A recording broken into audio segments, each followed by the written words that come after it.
Kenalkan, nama saya Jyoti Nurtalianiwan. Kali ini saya akan mempresentasikan jaminan mutu pangan.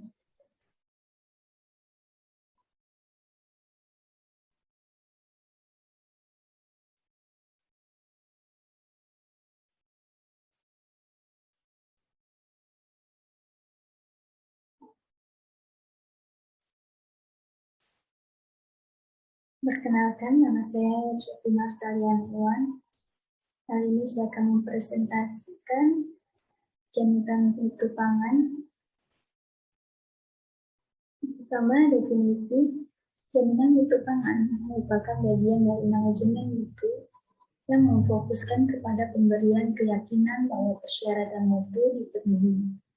Jaminan mutu juga merupakan seluruh perencanaan dan kegiatan sistematis yang diperlukan untuk memberi keyakinan bahwa suatu produk atau jasa akan memenuhi persyaratan mutu. Contoh kegiatan sistematis, yang pertama perencanaan spesifikasi bahan mentah, proses, dan produk. Yang kedua, penyusunan pedoman mutu. Yang ketiga, pengendalian proses pelaksanaan audit. Konsep mutu pangan. Produk pangan yang bermutu itu ada aman dikonsumsi, layak dikonsumsi, memberikan nilai lebih atau manfaat, nutrisi, organoleptik, estetika. Pangan yang bermutu dan aman itu bebas bahaya kimia, fisika, biologis atau mikrobiologis, memenuhi standar konsumen, peraturan atau regulasi, serta industri. Termasuk di HACCP. Apa itu HACCP?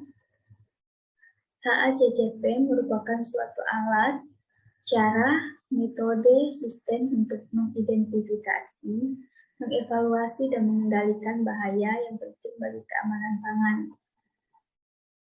Mekanisme kerja sistem HACCP. Yang pertama, mengidentifikasi sumber-sumber bahaya yang berpotensi mencemari atau proaktif. Yang kedua, melakukan tindakan pencegahan bahaya atau preventif. Yang ketiga, memantau pengendalian bahaya untuk memastikan efektivitas. Yang keempat, verifikasi efektivitas keseluruhan sistem.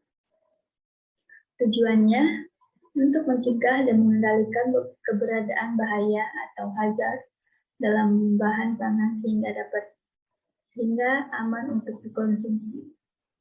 Pengendalian produk secara komprehensif, yaitu resiko keamanan rendah, GC atau TQC. Yang pertama, sanitasi, yang kedua, GMP, yang ketiga, peralatan, keempat, peraturan, yang kelima, mutu produk.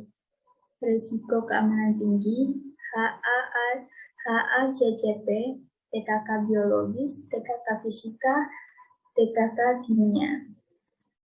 Penerapan HACCP sesuai standar Codex Alimentarius Commission. Cara produksi yang baik merupakan persyaratan dalam menyusun dan penerapan HACCP.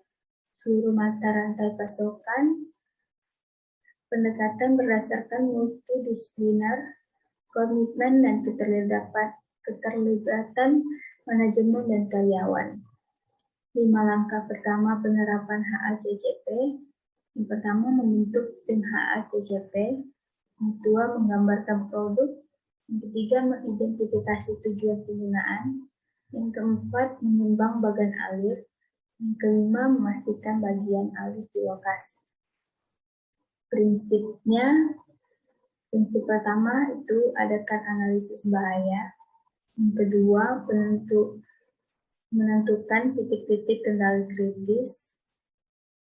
Yang ketiga, tetapkan batas-batas kritis.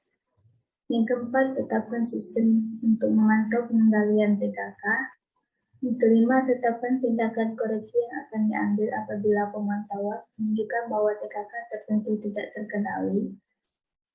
Yang keenam, tetapkan prosedur verifikasi untuk memastikan bahwa sistem HACCP bekerja secara efektif.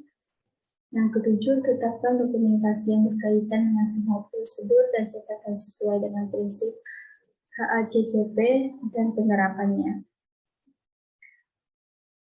12 langkah penerapan HACCP. Pertama, membentuk tim HACCP. Kedua, menggambarkan produk. Ketiga, mengidentifikasi tujuan penggunaan. Yang keempat, mengembangkan bagan alir. Yang kelima, memastikan bagan alir di lokasi.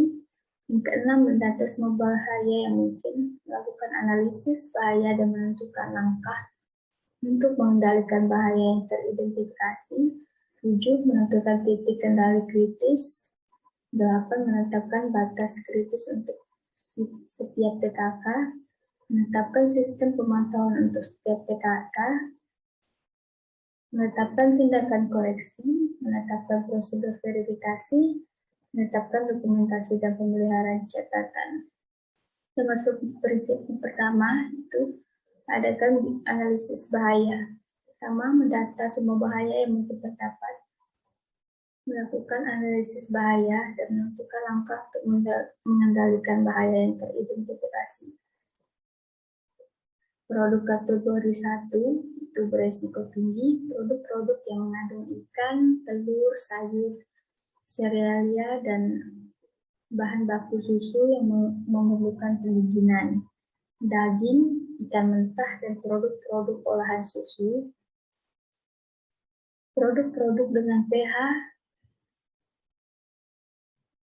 di bawah 4,6 dan disterilisasi dalam wadah yang ditutup secara rapat. Kedap udara untuk didistribusikan pada seluruh kamar. Makanan formula untuk bayi. Produk kategori kedua, berisiko sedang. Produk yang dikeringkan atau dibekukan yang mengandung ikan, daging, telur, sayuran, serealia, atau produk lain yang tidak termasuk dalam peraturan hygiene makanan. Sandwich, kue pie untuk dikonsumsi segar. Produk-produk berbasis lemak seperti coklat, margarin, bahan pengoles roti, mayones, dan dressing. Produk kategori 3 yaitu beresiko rendah. Produk berasam rendah, pH di bawah 4,6, seperti acar, buah-buahan, konsentrat buah, sari buah, dan minuman asam. Sayuran mentah tidak diolah dan tidak dikemas. Selai, marmalade, dan konserves, produk-produk kembang gula, minyak, dan lemak makanan. Masuk ke prinsip kedua, itu tentukan titik kendali kritis. Critical Control Point atau CCP, suatu titik di mana kendali dapat diterapkan dan merupakan hal yang penting untuk mencegah, menghilangkan atau mengurangi suatu bahaya keamanan pangan sampai tingkat yang dapat diterima. Prinsip ketiga, tetapkan batas-batas kritis. Critical limit atau CL,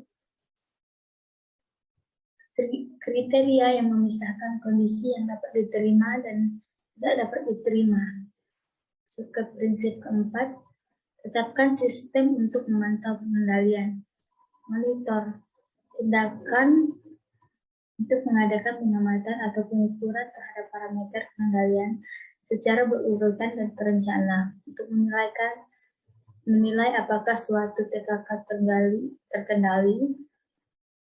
Prinsip 5, tetapkan tindakan koreksi yang akan diambil apabila pemantauan menunjukkan bahwa TKK tertentu tidak terkendali. Rencana tindakan perbaikan. Pertama, deskripsikan tindakan perbaikan untuk mencegah kemunculan kembali bila suatu penyimpanan terjadi. Kedua, siapa, kapan, dan bagaimana yang harus didefinisikan. 3, termasuk pula tindakan apa yang harus diambil bila pemantauan menunjukkan kecenderungan menuju kehilangan kendali. Prinsip ke-6, tetapkan prosedur verifikasi untuk memastikan bahwa sistem HACCP bekerja secara efektif. Verification atau verifikasi, penerapan metode, prosedur, pengujian, dan evaluasi lainnya selain pemantauan untuk menentukan kesesuaian dengan rencana HACCP. Prinsip 7, tetapkan dokumentasi yang berkaitan dengan semua prosedur dan catatan yang sesuai dengan prinsip HACCP dan penerapannya. Dokumentasi dan penyimpanan catatan. Pertama, dokumentasi pendukung untuk pengembangan rencana HACCP. Kedua, catatan yang dihasilkan oleh sistem. 3, dokumentasi metode dan prosedur yang digunakan. Keempat, catatan tentang program pelatihan pekerja. Dokumen pendukung, data yang digunakan untuk menetapkan langkah pengendalian untuk mencegah pertumbuhan mikroba. Data yang digunakan untuk menetapkan masa simpan produk jika umur produk mempengaruhi keamanan produk. Data yang digunakan untuk menetapkan kecukupan batas kritis dalam menjamin keamanan produk. Sekian presentasi dari saya.